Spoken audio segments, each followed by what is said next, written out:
प्रधानमंत्री नरेंद्र मोदी पश्चिम बंगाल के अलीपुरद्वार में एक सभा को संबोधित कर रहे थे। इस दौरान उन्होंने ममता बनर्जी सरकार पर भ्रष्टाचार को लेकर तीखी टिप्पणी की, जिसके बाद ममता बनर्जी की टिप्पणी आना भी स्वाभाविक था। और उसी दिन यानी कि गुरुवार को ममता बनर्जी ने एक तीखी टिप्पणी प्रधानमंत्री नरेंद्र मोदी और महिलाओं पर की।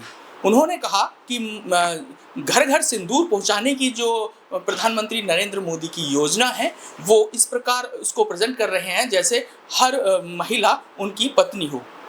इसी बात पे, इसी मुद्दे को लेकर हम अपने जो सहयोगी हैं उनसे बात करते हैं। हमारे साथ हिमांशु हैं। हिमांशु, आपका क्या मानना है? क्या जो ममता बनर्जी ने बोला है, क्या वो विवादित आपको टिप्पणी कहीं से लगती है या उन्होंने कुछ ऐसा कहा है?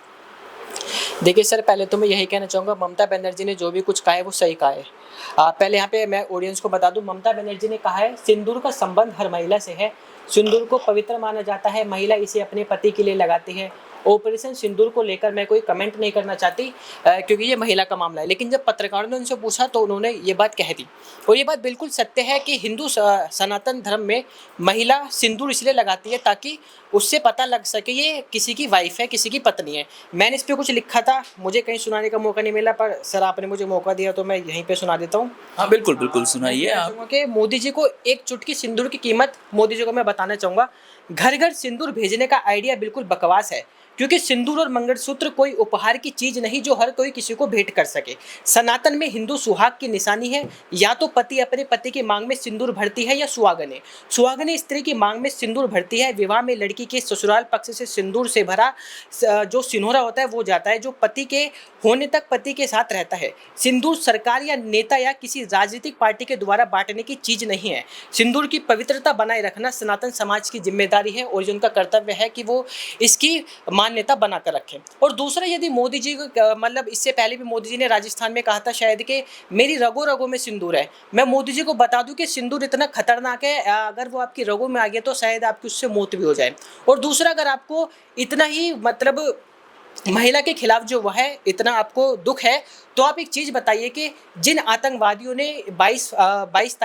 आगामी पश्चिम बंगाल में इलेक्शन है और अभी और भी स्टेट में इलेक्शन है, तो क्या आपको लगता है कि ये सब चुनाव जीतने के लिए हो रहा है? बिल्कुल, अगर सर्जिकल स्ट्राइक भी हम उठा के देखें तब भी इलेक्शन थे, मोदी सरकार ने भर भर के प्रचार किया।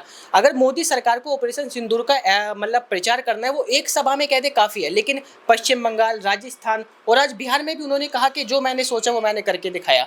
यदि आप बार बार वही चीज़ हर एक इलेक्शन चुनावी सभा में करोगे तो जाहिर सी बात है जनता को लगेगा कि अब मोदी का एजेंडा खाली चुनाव जीतने के लिए और कुछ नहीं।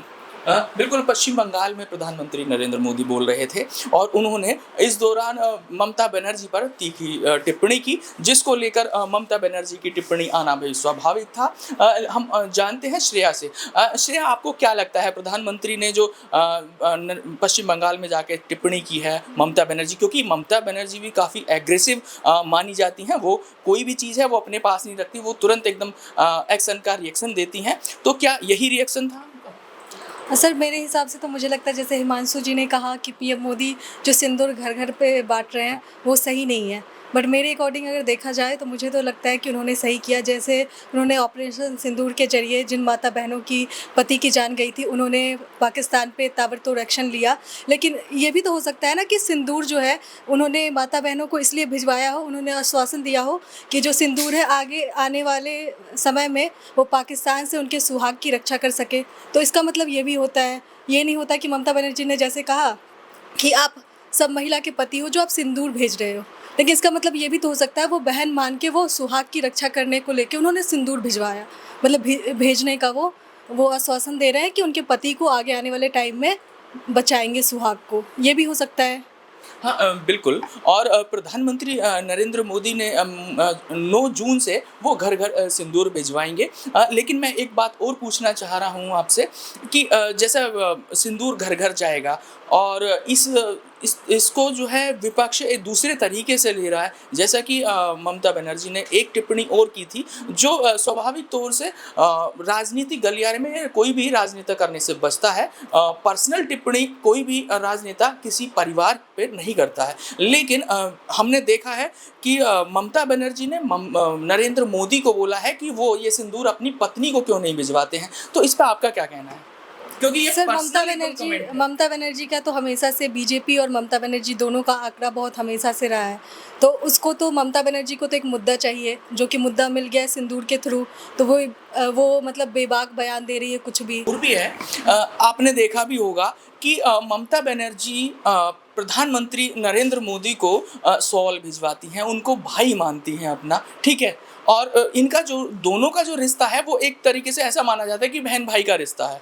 क्योंकि नरेंद्र मोदी भी उनको कभी आम भिजवाते हैं, मतलब फल भिजवाते हैं, और ममता बनर्जी भी उनको कुछ ना कुछ जैसे शॉल भिजवाया। तो ऐसे आपस में एक अंडरस्टैंडिंग है, सभी में होती है। लेकिन ये जो टिप्पणी देखने को मिली है स्वाभाविक रूप से एकदम तीखी टिप्पणी है और ये एकदम पर्सनल टिप्पणी है। सर ऐसा कुछ नहीं है, अभी चुनाव आने वाला है ना, बस इसको लेके ये लोग इस मुद्दे को विवाद में कन्वर्ट कर रहे हैं कि कैसे भी ये मुद्दा बढ़े और हम चुनाव में मतलब अच्छा करें, ममता बनर्जी का नाम हो और पीएम मोदी जो आने वाली सत्ता है उसे पीएम मोदी का नाम चला जाए और ममता बनर्जी मतलब यानी कि आपका ये कहना है कि जो नेता होते हैं वो इलेक्शन के दौरान ही ऐसे लड़ाई करते हैं या सामने ही लड़ाई, मतलब आपस में ऐसी तीखे बयानबाजी करते हैं, और पीछे जो पर्दे के पीछे कहानी और है और वो फिर आपस में सब एक हैं। सब पलटू, मतलब कहते हैं ना कि एक तो बिहार में भी नीतीश चाचा है वो भी पलटू है, तो ममता बनर्जी भी वैसी है, पलटू है। उनको जब इलेक्शन आता है उस टाइम पे वो बेबाक बयान देती है जिसका कोई मतलब नहीं होता। तो अभी वो वैसे ही कर रही है सिंदूर को लेके, जो इतनी इसका कोई मतलब नहीं होता वैसा वो सिंदूर भेज रहे हैं चलो माता बहनों के लिए। आप इसको फालतू का कह रहे हो कि वो पत्नी सारी उनकी पत्नी है क्या जो आप सिंदूर भेज रहे हो, तो इसका क्या मतलब बनता है? ये तो यही है ना, इससे साफ पता चलता है कि चुनाव आने वाला है इसलिए वो ऐसा बयान दे रही है ताकि लाइमलाइट में आ जाए। बिल्कुल, लाइमलाइट में आने के लिए भी ऐसे बयान दिए जाते हैं, राजनीति में कुछ भी संभव है। हमारे साथ मुस्कान है, मुस्कान से जानने की कोशिश करते हैं। मुस्कान, आप इस बयान को जो ममता बनर्जी ने बयान दिया है प्रधानमंत्री नरेंद्र मोदी की टिप्पणी के बाद, क्योंकि उन्होंने भ्रष्टाचार पर प्रहार किया है और वो चाहते हैं कहीं ना कहीं कि पश्चिम बंगाल में बीजेपी लौट कर आए।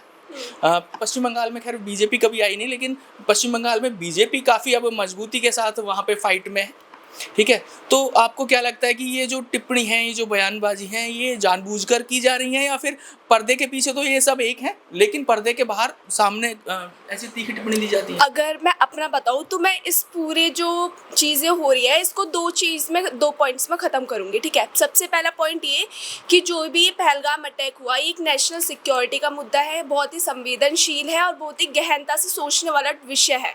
इस पर क्या है कि जो पार्टी, जितनी भी पॉलिटिकल पार्टीज़ है, बीजेपी हो, टीएमसी हो, ये अपना एक राजनीतिक पॉइंट ऑफ व्यू से लेके चल रही है। इनको हर चीज़ में अपना टारगेट निकालना है, ठीक है? अगर हर पार्टी को मतलब अगर मैं बीजेपी की बात करूँ, बीजेपी इतना सोच रही है बहनों के बारे में, इनके बारे में, तो मैं 2024 का अगर रिपोर्ट कार्ड बताऊँ तो उसमें ये दिखाता है कि हर 16 मिनट में एक रेप होता है इंडिया में, ठीक है?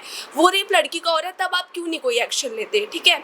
और आप बोल रहे हैं कि मतलब क्या चाहिए युवा को, हमारे क्या चाहिए, रोज़गार चाहिए, आप रोज़गार दो, ठीक है? आप ये जो पहलगाम अटैक हुआ इसमें आर्मी ने जो एक्शन ले सकती थी आर्मी ने लिया। अब आप इस पर काम कीजिए कि कैसे नेशनल सिक्योरिटी को और बढ़ावा दिया जाए और कैसे बेहतर किया जाए। आप इसको राजनीतिक मुद्दा बनाओगे तो पॉलिटिक्स जो होती है वो हर चीज़ को ख़राब कर देती है। ये बात किसी से नहीं छिपी, हर स्टेट में ये देखने को मिलता है कि जितनी भी पॉलिटिकल पार्टी है ना वो एक दूसरे पर अटैक करने में लगी रहती है। जब भी कोई चीज़ आती है वो उस चीज़ में इम्प्रूव नहीं करती। तो मेरे अकॉर्डिंग तो ये कि हर पॉलिटिकल पार्टी लाइक टीएमसी है, टीएमसी ममता बनर्जी भी जो कह रही है, ऐसा नहीं है कि उनकी जो स्टेट है उसमें बहुत अच्छा चल रहा है, उसमें भी हमें देखने को मिलता है कितने दंगे होते हैं। तो उनको भी चाहिए कि वो अपनी स्टेट के अंदर एक सिक्योरिटी लेवल मेंटेन करे। तो हर पार्टी को अपनी स्टेट के अंदर जितना बेहतर वो काम कर सकती है करे। और लड़कियों की अगर आपको देखना है ना तो आप ये दिखावा ना करें, उससे बेहतर है आप लड़कियों की सिक्योरिटी पे काम करें, वुमेन को एम्पावर करने के लिए काम करें। और जो जॉब निकल रही है ना गवर्नमेंट जॉब, उसका भी अगर हम देखें ना तो बहुत गवर्नमेंट जॉब जो होती थी उसमें भी अब घपलेबाजी चल रही है, हर जगह प्रोटेस्ट हो रहे हैं, तो उस पे काम करें, ये राजनीतिक मुद्दा ना बनाए हर चीज़ को।